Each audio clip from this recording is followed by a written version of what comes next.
네, 이어지는 시간 계속해서 허반석의 작전 리포트 시간 함께 하시겠습니다. 서경의 산업부장 허반석 전문위원과 함께합니다. 안녕하세요. 네, 안녕하세요. 네, 반갑습니다. 이번 주 건설 업종에 대해서 살펴주신다고 하셨는데 내년도 이 대선 이후에 또 더 전망이 밝아질 것으로 보여지고 있습니다. 오늘의 기업 바로 확인해 볼게요. 네, 오늘의 종목은 매력도 대비 저렴한 주가를 가지고 있다입니다. 과연 어떤 기업일지 지금부터 바로 공개해 주시죠. 네, 이번 주는 건설 업종을 살펴보고 있고요. 화요일 오늘 첫 번째 기업으로 DLENC를 선정했습니다. 10월 29일 이베스트 투자증권과 11월 22일 하나투자증권, 11월 30일 유안타증권의 리포트를 바탕으로 여러분들께 DLENC 오늘 말씀드리려고 하는데요. 매력도 대비 저렴한 주가라는 제목을 좀 선정해 봤습니다. 국내 100대 건설사 중 가장 오랜 역사를 지닌 기업이죠. 이편한 세상, 그리고 아크로라고 하는 프리미엄 브랜드를 또 가지고 있습니다. 기존 대림 산업이 지주회사 전환을 통해서 건설 부문을 인적 분할함으로써 DL과 DLENC가 나왔고, 건설 부문을 가지고 있는 쪽이 DLENC라고 보시면 좋을 것 같습니다. 자회사로 건축, 그리고 토목 사업을 영위하는 DL건설을 가지고 있고요. 그리고 해외 사업을 영위하고 있는 해외 법인들을 자회사로 두고 있습니다. 할인율 해소 요인이라고 좀 하나의 키워드를 또 말씀을 드려보자면, 결국엔 지금은 주가가 좀 저렴하다.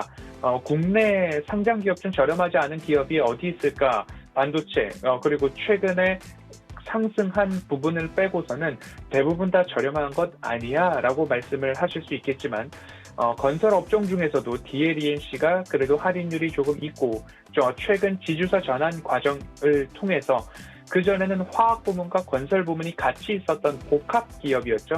이러한 부분들을 좀 해소하기 위해서 인적 분할을 좀 단행을 했는데, 앞으로 주주 환원 정책이나 지배주주 순이익 15%를 주주 환원하겠다. 그중에 10%는 배당, 그리고 5%는 자사주 매입을 하겠다라는 이야기들이 있었고, 그리고 디벨로퍼형 사업을 확대하고 있는 모습이기 때문에 그러한 모습에서는 이제 디스카운트, 건설과 화학을 같이 썼던 부분들이 분할되었고, 앞으로 주주 환원 정책을 적극적으로 펴겠다라는 이야기들이 나오고 있기 때문에 할인율이 이제는 해소될 때가 되지 않았나.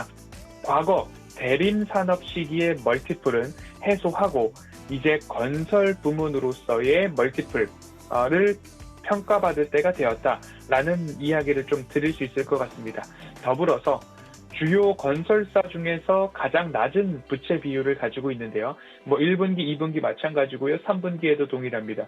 GS건설이 부채 비율이 약 205%, 대우건설이 222%, 현대건설은 103%, HDC 현대산업개발은 120%, 하지만 DLENC는 75%의 낮은 부채 비율을 유지하고 있다.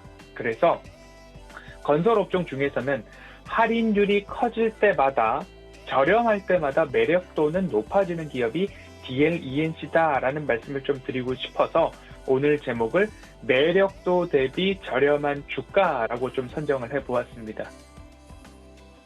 네, 매력도 대비 저렴한 주가를 가지고 있다. 최근에 11월 말부터 V자 반등을 시도하는 모습이 차트적으로 좀 나타나고 있는데 DLENC 향후 전망부터 모멘텀까지 체크해 주시죠.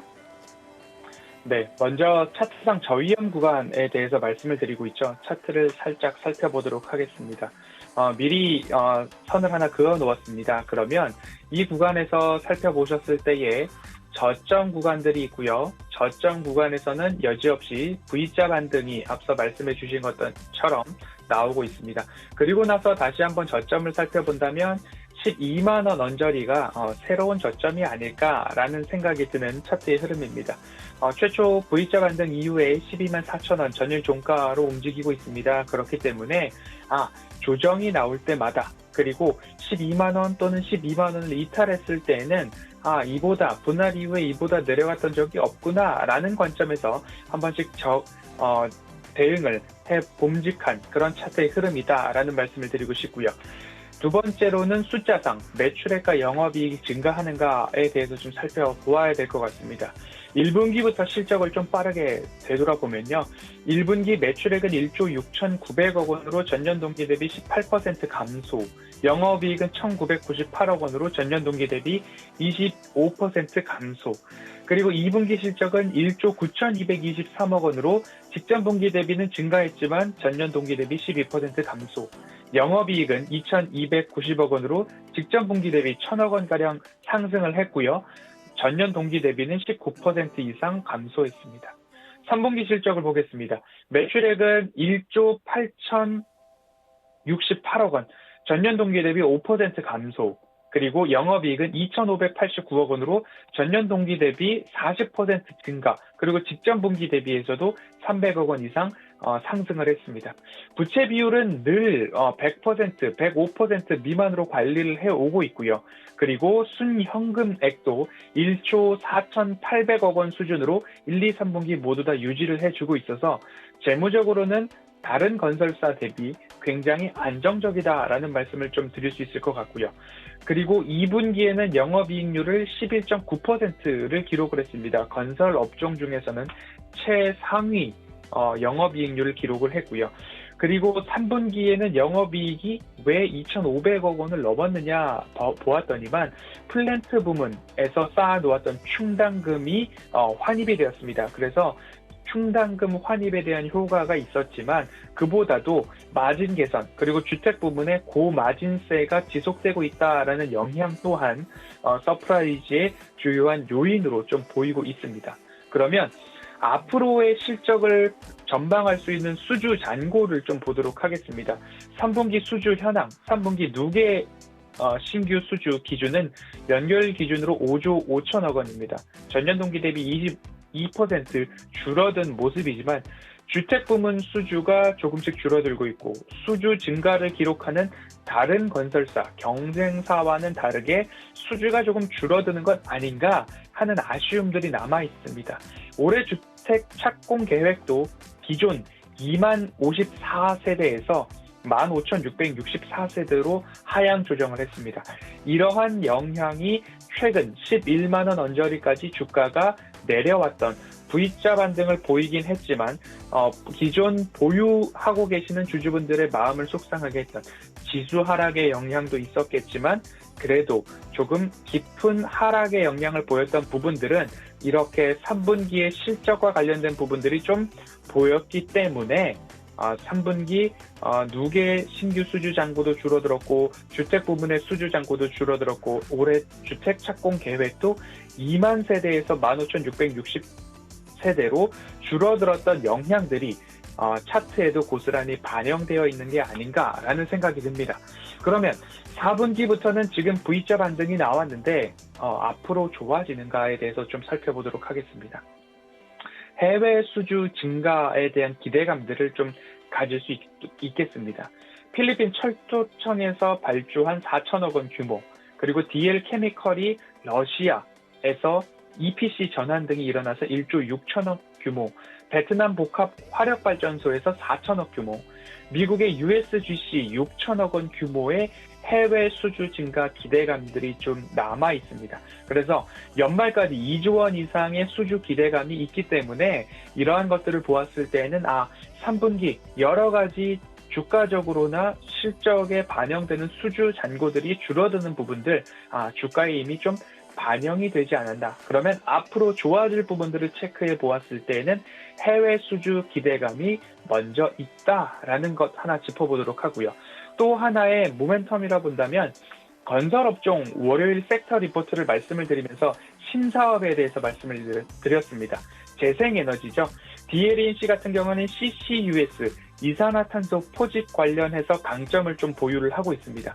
지난 2월 중기 경영 전략을 발표할 때에 이산화탄소 포집 시설 사업에 대한 이야기를 했고요. 러시아, 오만 등에서 전통적으로 계질 방식의 수소 생산 EPC 실적을 보유하고 있습니다. 사우디에서도 두 차례나 총 2조 원 규모의 암모니아 플랜트 경험을 쌓아 놓았습니다. 국내에서는 유일하게 이 이산화탄소 포집 CCUS 기본 설계부터 EPC라고 하면 엔지니어링부터 해서 시공까지 설계, 조달, 시공 모두 다 할 수 있는 설계부터 EPC까지 모두 다 수행을 할 수 있는 경험을 보유한 기업이 DL ENC다. 그래서 연내 적어도 500억 원에서 1000억 규모의 실질적 수주 성과가 이 CCUS 관련된 부분에서 나오지 않을까라는 기대감들이 좀 있습니다. 그리고 짧게 말씀드렸지만 주주 환원 정책이 21년도부터 23년도까지 3년간 이어질 전망입니다. 지배주주 순이익의 15%, 배당을 10%, 자사주 매입을 5% 하겠다고 하는데요. 당기 순이익을 올해 총 6,600억 원으로 가정을 했을 때 여기에 10% 수준의 배당입니다. 배당 10%, 자사주 매입 5%. 그러면 660억 원 정도의 배당 규모가 산정이 될 수 있을 것 같습니다. 아마도 최대치가 6,600억의 당기 순이익이 아닐까 싶은데요. 그렇게 계산을 했을 때는 주당 최대 3,000원까지의 배당이 나오지 않을까. 가정이고 최대치로 좀 산정을 해봤습니다. 전일 종가 기준으로는 2.4% 정도의 배당 매력도가 나올 것 같습니다. 그리고 또 하나의 모멘텀은 경쟁사 대비 과도하게 좀 저평가되어 있지 않은가 싶습니다. 대형 건설사 평균 PBR이 0.8배입니다.